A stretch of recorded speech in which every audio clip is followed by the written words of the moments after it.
Pretty thing, ain't it? Great big old status symbol on wheels. That's the CL550 in this case. Let's check the tech.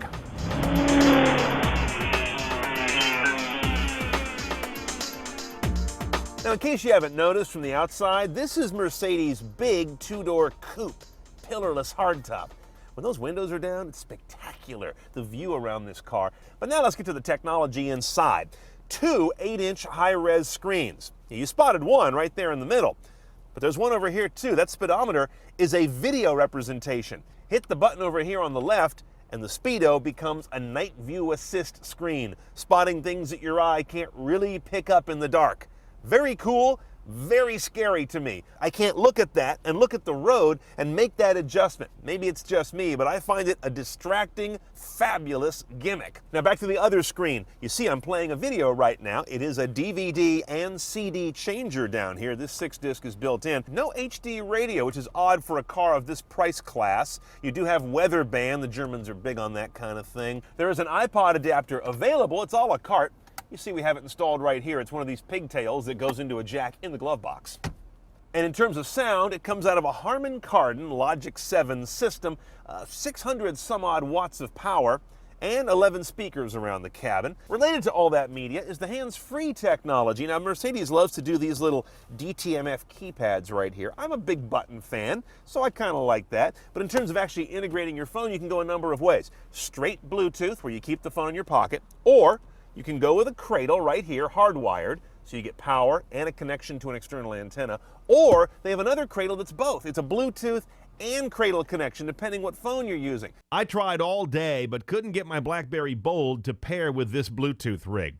The compatible phone list is kind of short. Now, of course, on a ride at this price level, navigation is standard, and there it is. Looks great on that big screen. We also have live traffic here. I think they're using the Clear Channel FM signals, the Total Traffic Network. Unfortunately, the system's kind of stupid. There's no dynamic rerouting around traffic problems.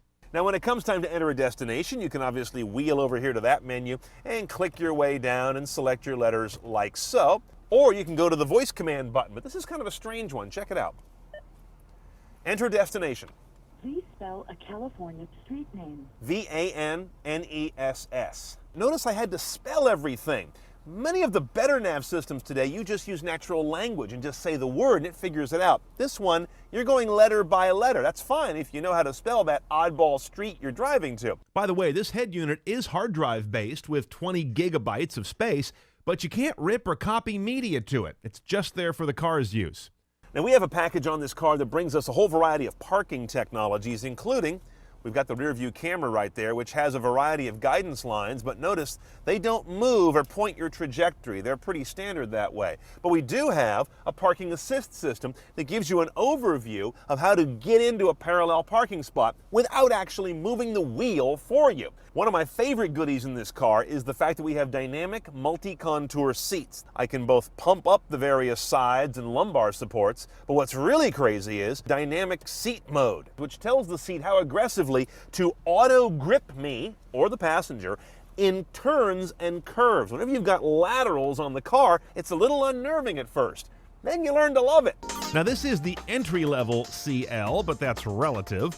The 550 has a 5.5-liter V8 with 382 horsepower and a lovely 391 foot-pounds of torque. 0 to 60 happens in 5.4 seconds. On the other hand, the MPG is an old-school 1421. Ouch.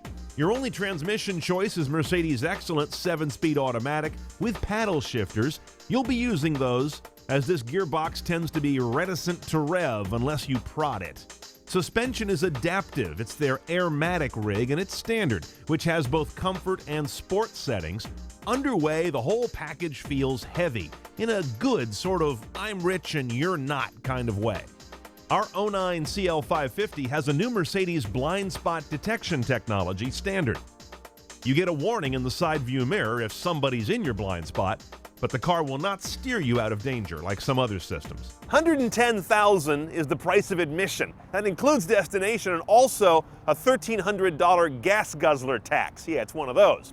Now, options. Hands-free phone is anywhere between $300 and $500, depending which of those 3 kits I mentioned that you choose. Premium package 2 is $3,400. That's going to get you night vision going that way, rear view camera going that way, and those huggy seats right here in the middle. And for $2,900, you get the Distronic package. That's the adaptive cruise going this way. Where's my striped shirt? Also, you get the blind spot assist here and that parking guidance thing on the screen.